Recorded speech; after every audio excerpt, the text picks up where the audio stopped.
एक बार की बात है, एक छोटे से गांव में एक हाथी रहता था। हाथी बहुत बड़ा और घने जंगल में रहने वाला था। वो किसी से नहीं डरता था और लोगों को अपनी शक्ति का एहसास कराना पसंद करता था। एक दिन गांव में एक कुत्ता भी था। वो कुत्ता छोटा और काफी होशियार था। वो लोगों के यहाँ बच्चों को खुश करने के लिए आया करता था। हाथी और कुत्ता एक दूसरे को पहले नहीं जानते थे, लेकिन एक दिन मिल गए।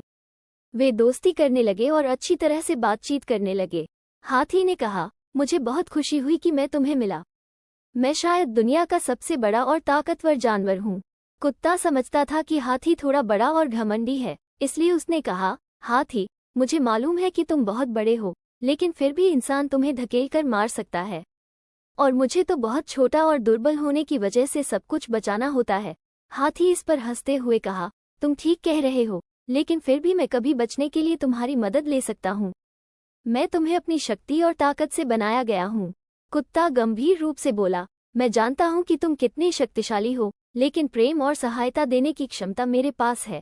ये सुनकर हाथी सोच में पड़ गया। वो समझ गया कि शक्ति और ताकत के बावजूद प्रेम और मदद कुछ भी नहीं होते हैं। हाथी ने खुद को आजमाकर देखने का फैसला किया और वो बच्चों के संगीतान में से एक साझा करने के लिए खुद को मंडराने लगा। ये देखकर कुत्ता बहुत खुश हुआ और उसने कहा, हाथी, तुमने सबके दिल जीत लिए हैं। तुम्हारी हमारे गांव में बहुत जरूरत थी, जहां हमेशा खुशी और प्रेम की कमी महसूस होती थी।